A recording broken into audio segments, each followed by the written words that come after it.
On va pouvoir commencer la prochaine séquence table ronde. Je vous remercie d'être toujours aussi nombreux dans cette salle plénière à cette heure avancée de la deuxième journée. Notre thème pour l'heure qui vient, on l'a déjà abordé tout à l'heure, c'est la circularité. On revient dessus. Circularité retail ou comment vendre du neuf avec du vieux. Alors, on se contentera d'un chiffre pour introduire la problématique. Selon la fondation Ellen MacArthur, l'adoption de ce modèle dans 5 industries seulement, alors certes de taille, puisqu'on parle du plastique, de l'aluminium, du ciment, de l'acier et des produits chimiques, mais l'adoption de l'économie circulaire dans ces 5 industries permettrait de réduire de 45% les émissions de gaz à effet de serre d'ici 2050. Le jeu en vaut donc la peine. La vraie question, c'est quelle part et comment l'industrie du retail peut prendre sa part à ce nouveau processus. Pour nous répondre, un plateau de 4 experts que j'appelle sur scène. Nana Gelebo, Didier Veloso, Laurence Fontinoy et Vincent Gufflet. Merci d'être avec nous.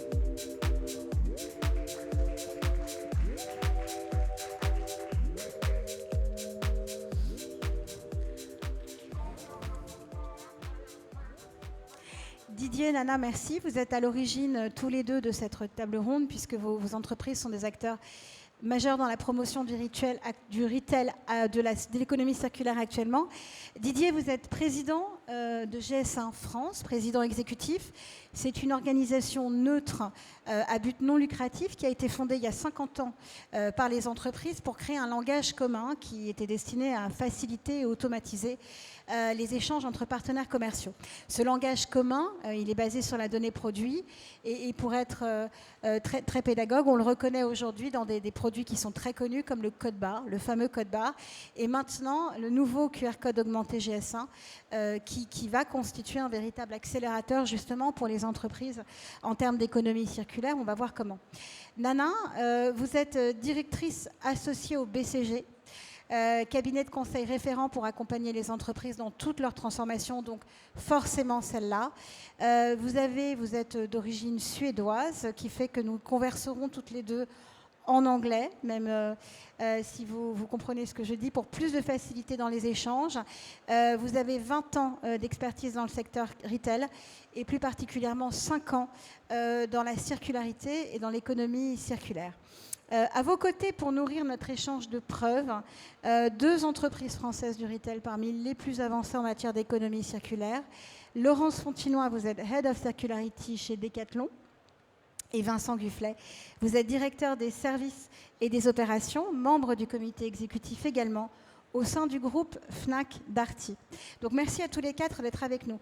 Ma première question, elle est là pour recontextualiser et remettre un peu de macro dans tout ça. Elle s'adressera à Didier, puisque vous accompagnez aujourd'hui 58 000 sociétés en France avec la donnée produit standardisée, pour justement cette donnée produit aidant les entreprises à prendre le virage de la circularité. Vous avez donc une position d'observateur privilégié pour me répondre. Pourquoi l'économie circulaire aujourd'hui, tout simplement, est une impérieuse nécessité? Alors, merci Vanina et bonjour à tous. Alors, en effet, il existe aujourd'hui un large consensus pour dire qu'il faut accroître la part de circularité dans notre économie. Certains vont même jusqu'à parler d'impérieuse nécessité, et c'est vrai pour l'ensemble des secteurs.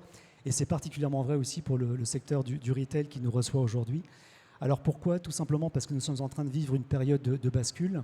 Nous sommes en train de passer d'un monde d'abondance à un monde de la rareté, et c'est particulièrement vrai pour les matières premières. Nous devons tous faire face à l'urgence climatique avec l'insécurité alimentaire et énergétique qui peuvent être associées. Et puis, il existe aussi des problèmes de plus en plus importants de souveraineté. C'est vrai en France et c'est vrai ailleurs, qui sont associés à tout ça.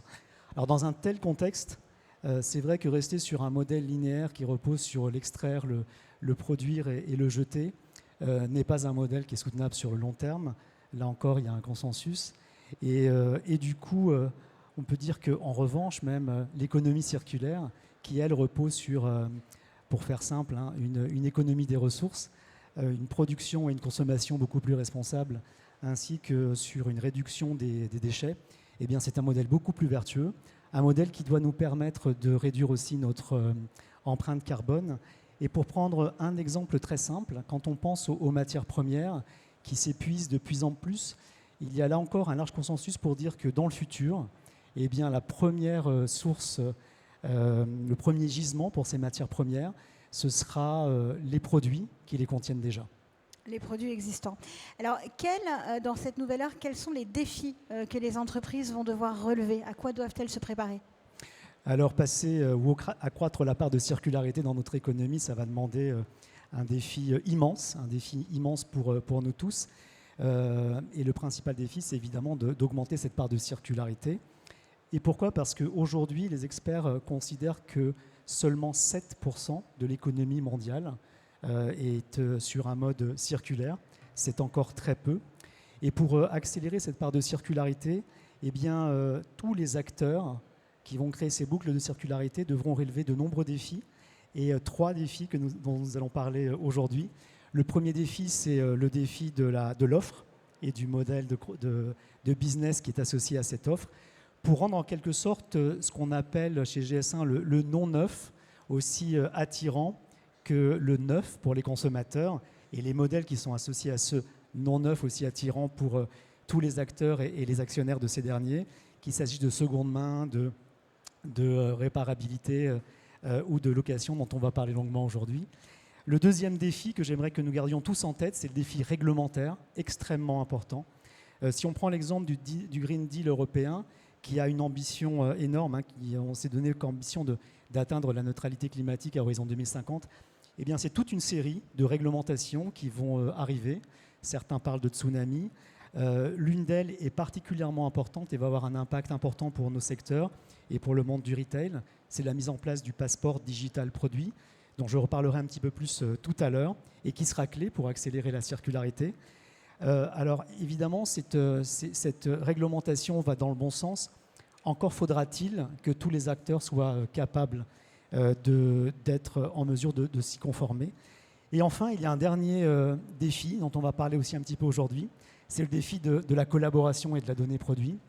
C'est un défi qui tient à cœur à nos 58 000 adhérents que nous accompagnons chez GS1 France. Pourquoi? Parce qu'une collaboration renforcée sera nécessaire pour plus de circularité. On va y revenir tout à l'heure. Et puis, comme nous l'avons fait pour les produits neufs, il y a 50 ans déjà, on a créé en quelque sorte un langage commun.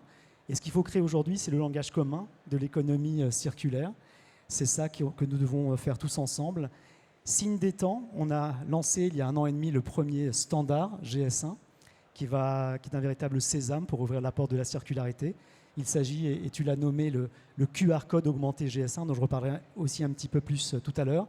Et puis, signe des temps encore, nous avons lancé en septembre le premier standard pour identifier des produits neufs, alors que pendant 50 ans, nous avons développé essentiellement des standards pour les produits, le premier standard des produits non neufs, oui. Alors que pendant 50 ans, nous avons développé des standards pour des produits neufs. Nana, are companies on board? Est-ce que les entreprises sont au rendez-vous? So yes and no. I think it's a good question. So I think we see 2 things happening in parallel. Some companies are really truly on board already. If we're looking at the Samsungs and the Apples of the world, they have more market share in the circular options, so refurbished products, than they do in new. So with an Apple, for example, having 49% in refurbished versus 20% in overall. At the same time, you have the marketplaces growing very rapidly. But the other stream that is happening in parallel is that you have some companies that are more doing circular business models as, let's say, a marketing gimmick or in a corner of a store and not really scaling it up. And that mindset needs to change. And the starting point of changing that mindset is identifying which of the 4 circular business models that really work in a given context.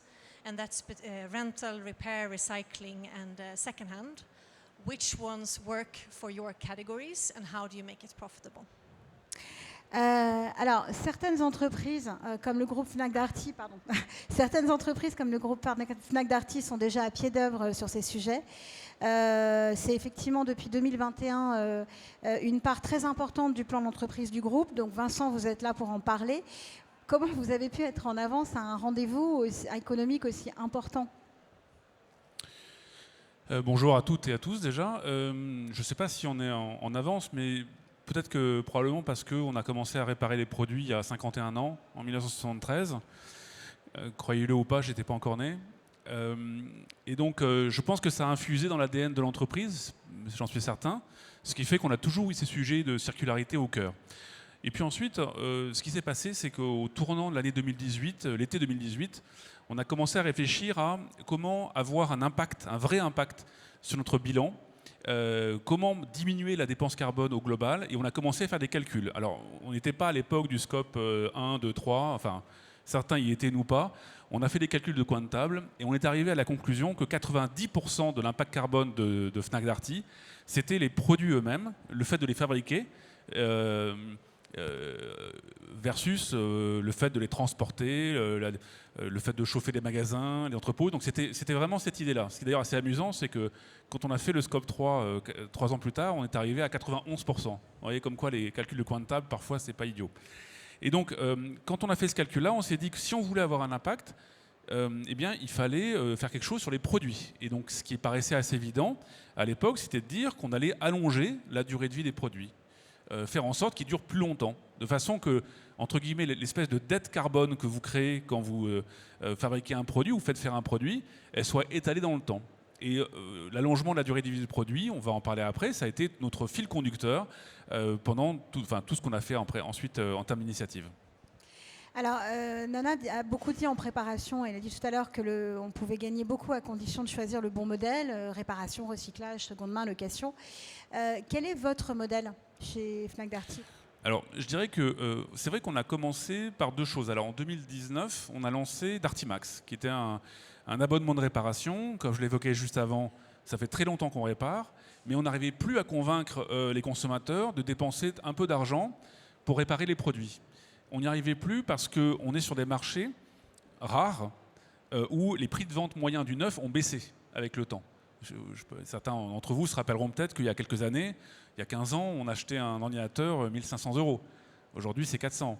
Et c'est pareil pour quasiment tous les produits. Donc le fait que le neuf, les prix de vente aient baissé, ce qui n'est pas une mauvaise nouvelle en soi, a rendu la réparation, qui elle se base sur des coûts qui ont augmenté, comme l'énergie, comme évidemment les frais de personnel, la main-d'œuvre, eh bien, ça posait un problème. Donc du coup, on s'est dit, il faut qu'on crée un autre modèle d'offre pour arriver à pousser la réparation. Et c'est là où on a créé Darty Max, qui est un abonnement de réparation illimité,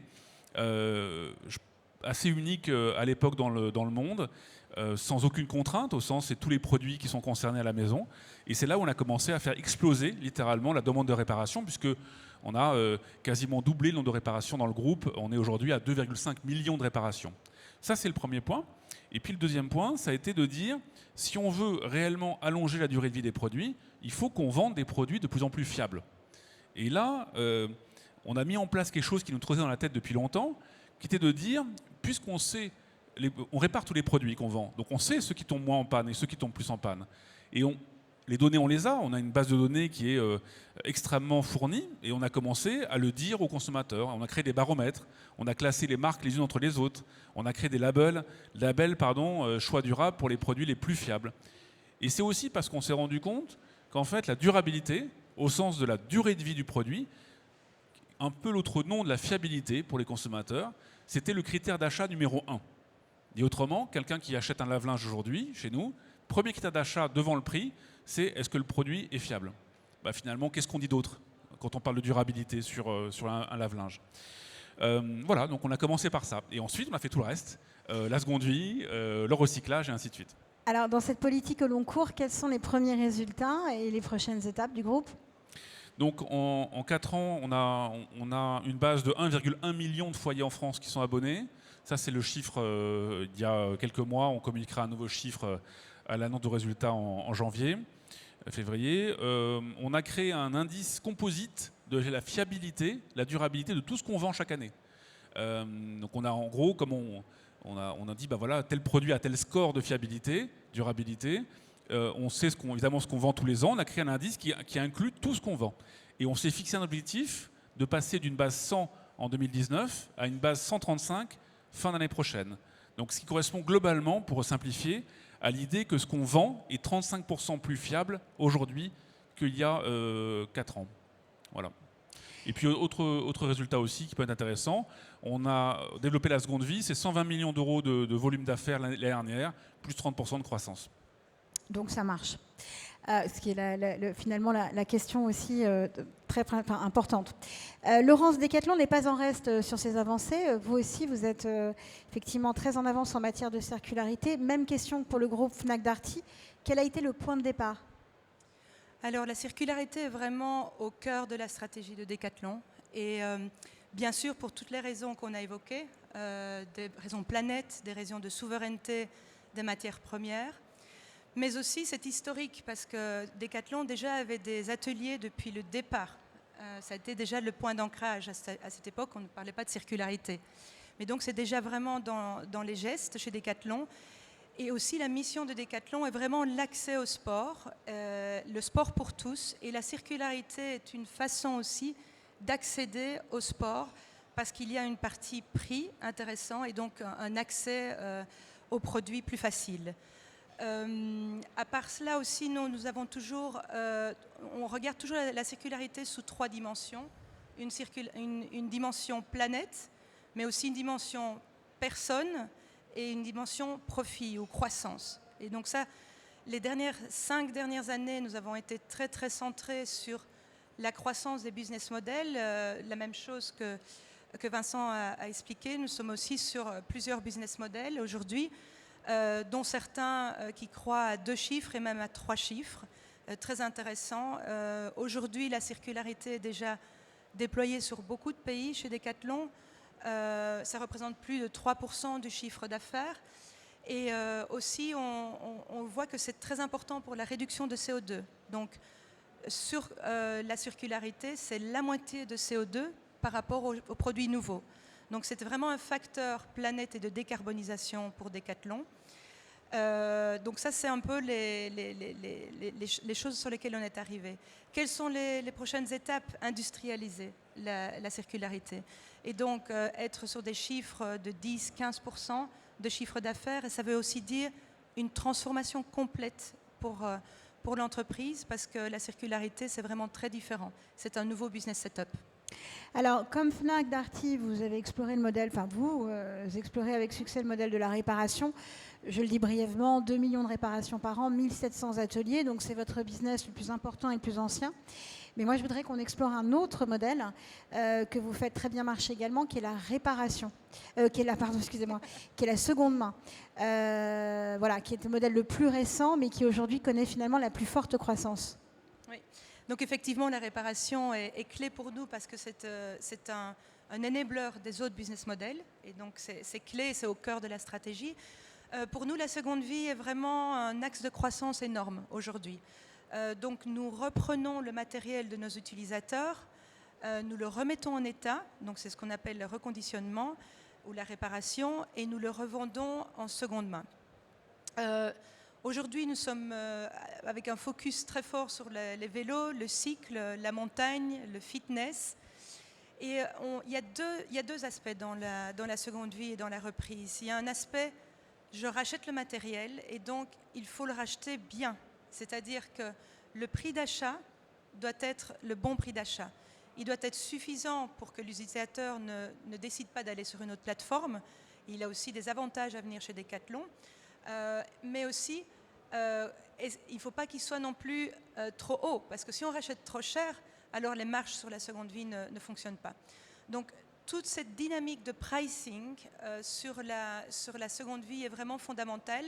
Et là viennent beaucoup de tools. Le AI peut aider. Le diagnostic est un deuxième élément très important parce qu'il faut analyser le produit qui revient et dans quel état il est. Quel type de remise en condition doit être faite et effectuée. Et donc ce diagnostic est aussi fondamental. Donc ici c'est vraiment très important, tous les tools qui peuvent nous aider, les partenaires qui peuvent nous aider à être très efficaces dans ce geste.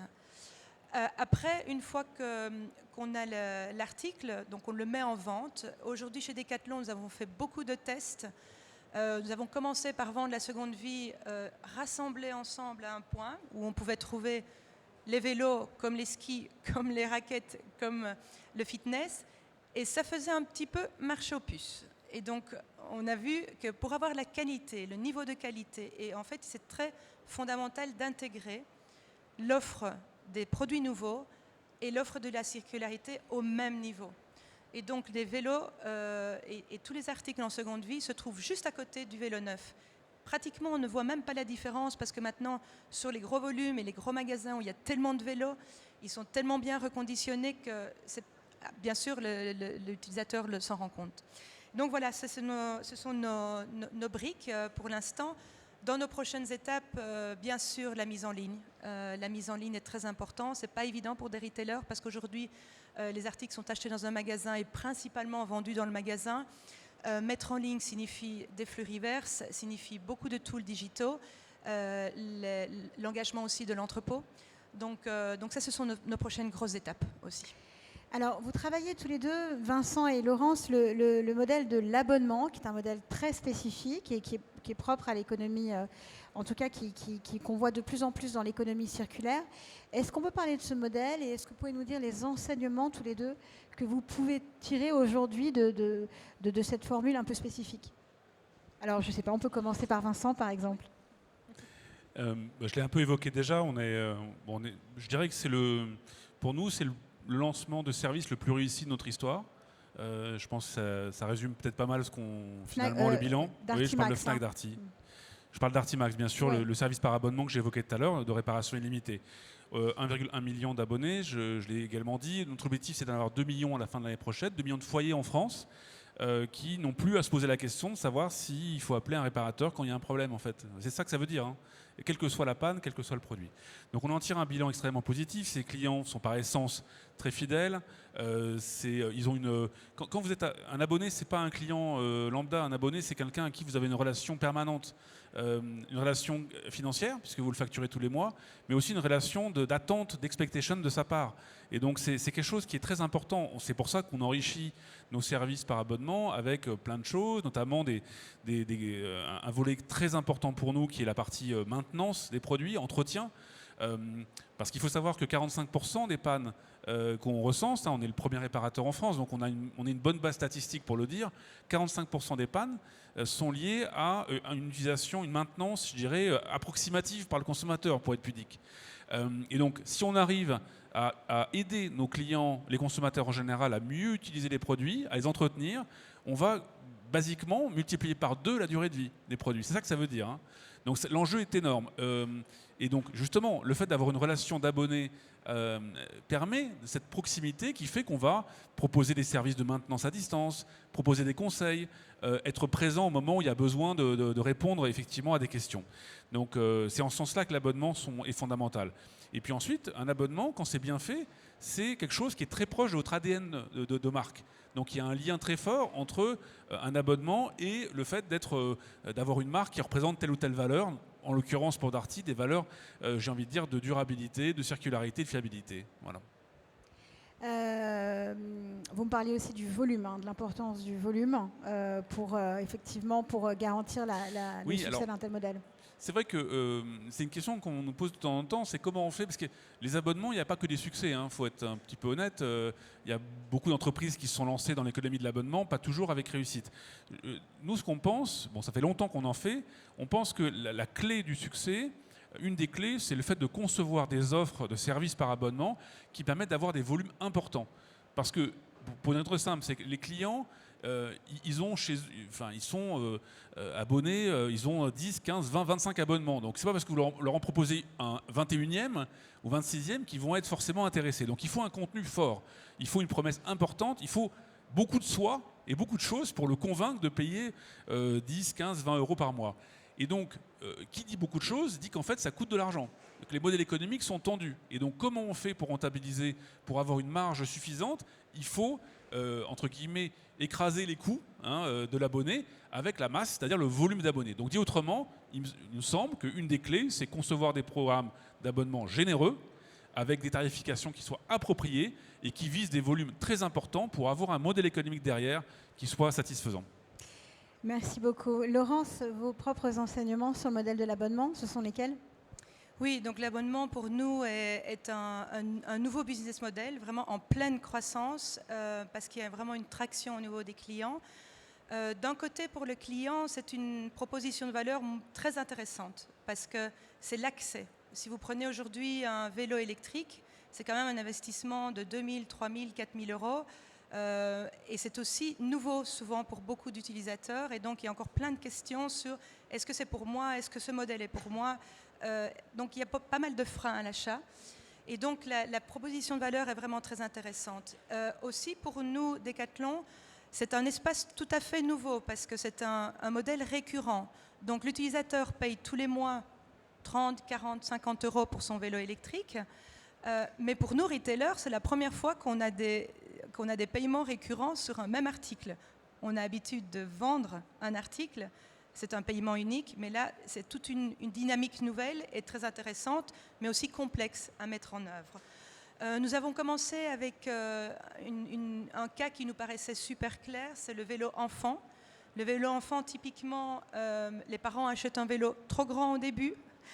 Pendant 6 mois, l'enfant a un vélo qui est trop grand, et puis il est bien pendant 12 mois, et puis de nouveau, il est trop petit.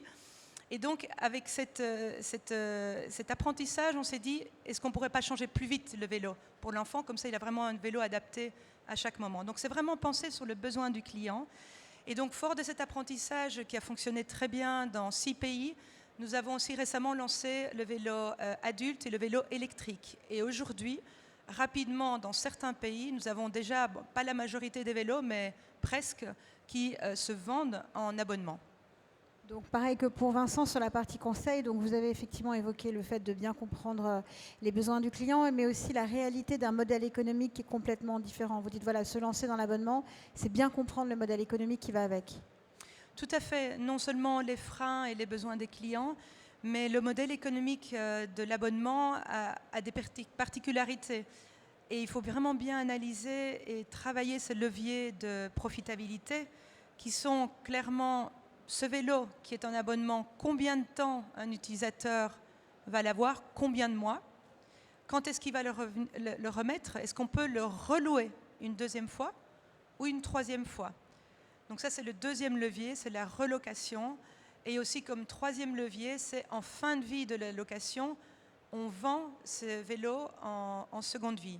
Donc ça, c'est une valeur résiduelle qui reste. Donc voilà, ce sont vraiment les 3 facteurs critiques du business model qui doivent être craqués petit à petit. Ce n'est pas parce qu'on le lance et que tout de suite on l'a craqué. Ça prend du temps, mais c'est pour ça aussi que c'est important d'aller produit par produit, catégorie par catégorie, modèle par modèle.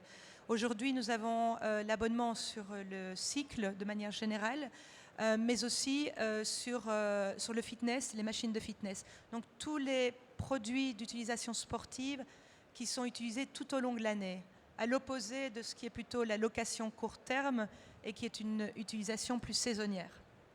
Merci à tous les deux pour vos témoignages très concrets. Nana, what do you think about these 2 strong visions? Qu'est-ce que vous pensez de ces 2 visions très très fortes? I think what Laurence and Vincent are sharing is very inspirational. And I think they are onto many of the key success factors that are required to drive circularity at scale. And for you, what are the key lessons to understand about that? I think there are 2 fundamentals to succeed with circularity at scale. And the first one is that you need to secure a very strong product offer. Let's be honest, consumers are not willing to pay for sustainability. So we recently did a consumer survey in Europe looking at the consumer sentiment. And although 37% of consumers consider sustainable aspects when they purchase products, only 19% are willing to pay extra. And if we're looking at France specifically, that number goes down to 11%. So the first imperative when designing circular solutions is that you need to start with a good product or service that consumers want. And the second imperative is to make it profitable, to make sure that you have an efficient business model. And there it varies very much by category. So to what the rest of the panel also shared, if you have a high product with a high value, let's say a car or an e-bike, then it's easier to have a second-hand or a rental model. But if you are in the business of fast fashion, when products are very cheap, it's much more difficult to get that to work, and then you might have to work much more with the recycling and ecosystems and so on. And then you have to look to secure profitability, you have to look at what happens with scale. Because typically, linear economies, when you scale, the cost is reducing. So the more scale you have, the cheaper it is to produce. In circular economies, sometimes like in secondhand, when you increase the scale, you have to accept products of lower condition, and you have to accept multiple different categories, so the complexity increases and the cost of repair and etc. increases, which means that the profitability goes down. So I would say those are the two fundamentals to succeed with circular models and to scale them. Okay. Can we talk more about the tipping point, maybe? No? Sorry? Tipping point? The tipping point, yes, exactly. That's around the fact that when you scale circularity, linear models, the cost per product would go down, but for circular models, actually the cost per product sometimes increase. So you have to find that balance of how far you can go within a specific product category to maintain profitability. That's what we call the tipping point. It's a good question. Thank you for these explanations. Didier, est-ce qu'il y a d'autres points saillants à valoriser dans cette sorte de mode d'emploi que nous sommes en train de dresser de l'économie circulaire pour la déployer à l'échelle? Alors oui, mes camarades ont parlé de l'importance de la demande, de créer la demande de consommateurs, d'aller chercher ce besoin et de mettre en place les modèles économiques qui vont avec. Moi, j'aimerais bien insister sur deux autres points, Vanina, que sont, comme je disais en introduction, l'importance de la collaboration et l'importance de la donnée produit. En effet, plus de circularité, c'est d'abord plus de collaboration. Alors ça peut sembler simple, mais c'est vrai qu'il faut d'abord intégrer des nouveaux intervenants, des nouveaux acteurs pour être capable de créer ces cycles de circularité, qu'ils soient réparateurs ou revendeurs. Et puis il faut ensuite s'assurer que toutes ces personnes travaillent, tous ces acteurs travaillent ensemble au sein de ces écosystèmes et que chacun aussi y trouve son compte. Je pense que le point a été fait aussi, que ce soit les marques, les marketplaces ou les réparateurs et reconditionneurs dont on a énormément besoin. Nous le vivons, nous, au quotidien chez GS1 France. Alors, on est une plateforme de collaboration, je pense que c'est important de le rappeler, où justement les acteurs de l'écosystème de la circularité viennent chez nous pour anticiper, pour mieux comprendre, par exemple, les réglementations, les besoins des consommateurs, et se mettre en ordre de marche pour trouver des solutions, notamment à travers la donnée produit standardisée. Il y a deux initiatives que j'aimerais rappeler aujourd'hui, profiter de cette opportunité. La première, c'est l'initiative Impact, que nous avons mise au point en place il y a 2 ans et qui mobilise un très grand nombre d'acteurs dans le monde du packaging afin de réduire l'impact de ces derniers. On sait à quel point le packaging est un fléau du 21e siècle. Et c'est le cas aussi d'une seconde initiative qui s'appelle l'initiative DPP pour Digital Product Passport. Et le passeport digital des produits, je l'ai mentionné en introduction, c'est quelque chose qui va révolutionner le monde du retail, parce que chaque produit, à l'exception du food et du feed, qui sera mis sur le marché européen, devra à partir de 26-27 avoir ce fameux passeport digital. On va passer en quelque sorte d'une carte d'identité avec quelques attributs à un passeport qui va devoir être beaucoup plus précis, donner beaucoup plus d'informations sur les ingrédients, notamment des produits ou sur les composantes des produits. Et ce passeport digital produit va devoir suivre la vie des produits tout au long de leur cycle de vie. Et là encore, on a mis en place un groupe de travail cross-sectoriel pour apprendre, pour cross-fertiliser entre nous tous et être en mesure d'être prêts quand les actes délégués arriveront et qu'on nous dira exactement ce qu'il faudra faire en termes de réglementation. Plus de circularité, et c'est mon deuxième point, Vanina, c'est plus de données produits. C'est une équation aussi simple que ça. Et qui dit plus de données produits demandera aussi plus d'interopérabilité, plus de données qui pourront être partagées aussi avec le plus grand nombre.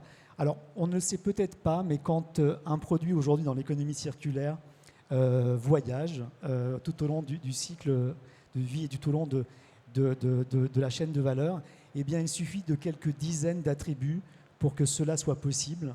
Alors, c'est plutôt simple. Et par un attribut, j'entends par exemple la marque ou le poids de ce produit. Eh bien, demain, pour créer les produits vertueux dont on a parlé jusqu'à maintenant, on va avoir besoin de beaucoup plus de données produits. Et pourquoi ? Parce qu'au cœur de tout ça, il y a un ingrédient magique qui s'appelle la traçabilité. Une traçabilité qui va être beaucoup plus granulaire, une traçabilité qui va concerner à la fois le produit et les composantes. Donc c'est un petit peu plus compliqué, qui va aussi répondre aux exigences réglementaires qui en général demandent d'une meilleure qualification des produits, qui va aussi répondre aux attentes des consommateurs parce qu'on en a parlé, demande de la transparence et pour ça il faut de l'information, donc de la donnée produit. Et c'est précisément toutes ces données produits additionnelles qui vont permettre la mise en place des modèles dont on a parlé aujourd'hui, que ce soit la réparabilité, la location ou la seconde main. Parce que quand on y pense, comment effectuer le tri par exemple chez un trieur quand on n'a pas la bonne information sur le type de plastique qu'on cherche à recycler. Et puis un dernier point aussi qui est important, c'est que depuis 50 ans, en accompagnant nos adhérents dans l'économie circulaire, linéaire, on s'est rendu compte à quel point il était important d'améliorer l'efficience opérationnelle, bien sûr, et on l'a entendu, sans efficience opérationnelle, eh bien, ce sera plus difficile de mettre en place des modèles qui soient économiquement viables. Quelques derniers petits points aussi que j'aimerais rajouter, parce que la donnée produit, c'est important, mais il faudra l'échanger, cette donnée produit. Donc, elle devra être standardisée. Elle devra être ouverte aussi pour qu'elle puisse être interopérable, si on utilise le jargon du métier.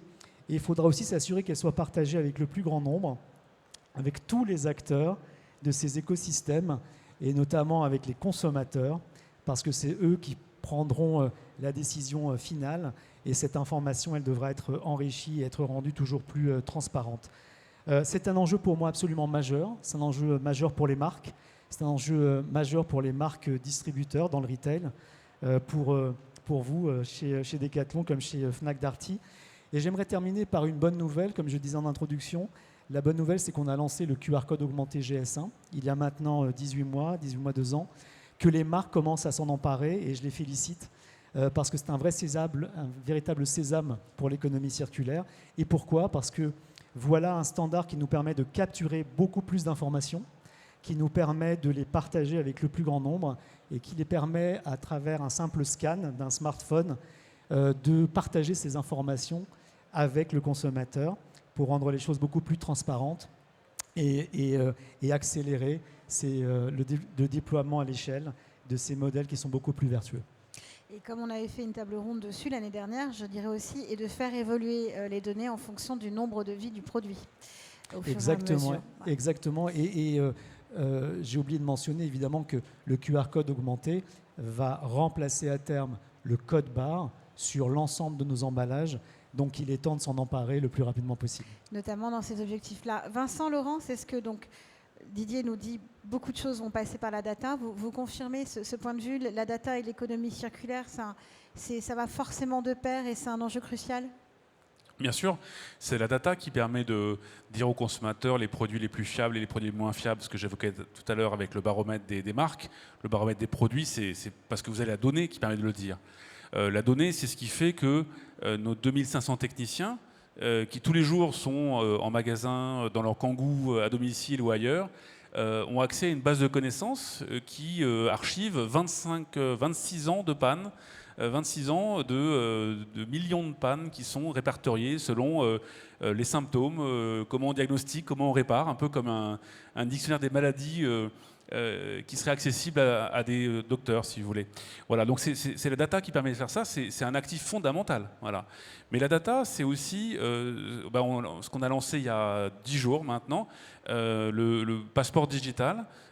Tu l'évoquais tout à l'heure, donc on a souhaité pouvoir en avance de phase avoir un passeport qui référence, j'ai envie de dire, ce qui se passe dans la vie du produit pour pouvoir faciliter l'acte de revente en seconde vie.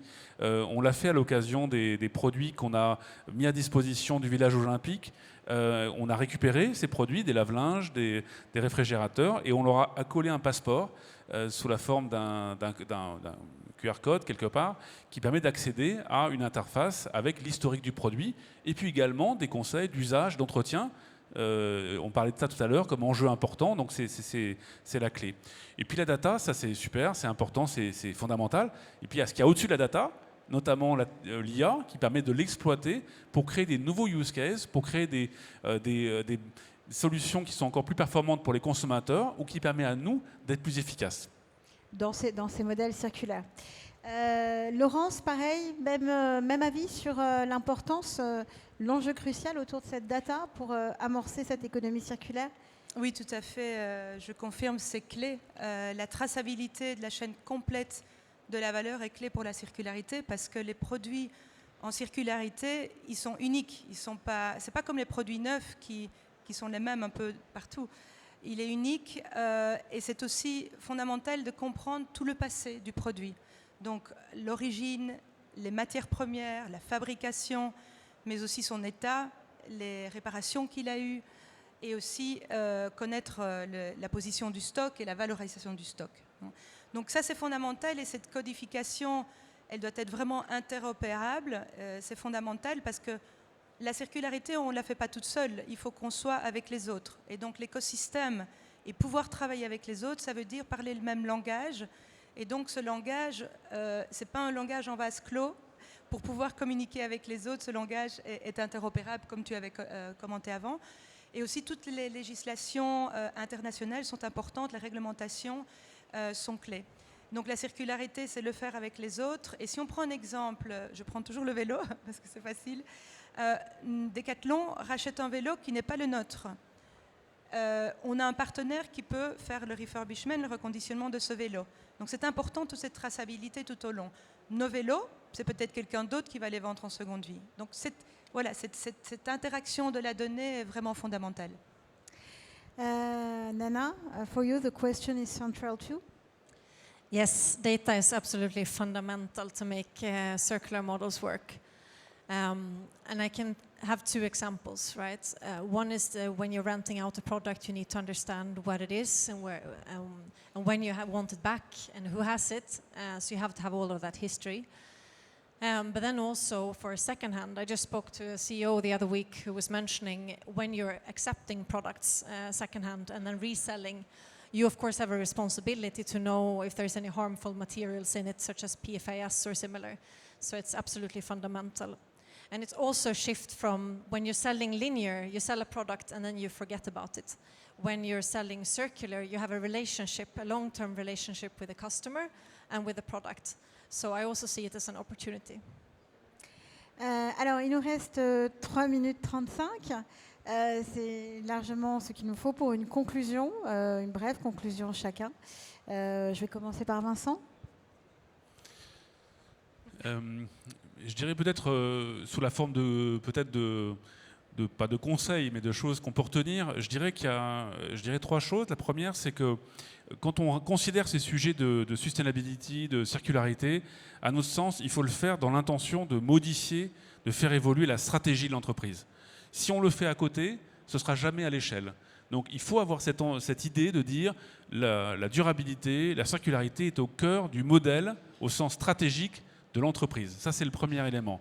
Mais deuxième élément, faire ça, ça veut dire qu'on ne peut pas opposer des travaux, des services, des développements sur la circularité, opposer ça à la création de valeur. Il faut que ça aille de pair. Donc dit autrement, il faut penser des choses, penser des innovations, penser des projets, de manière à créer de la valeur. Et c'est là où c'est pas forcément toujours facile. C'est là aussi que c'est intéressant.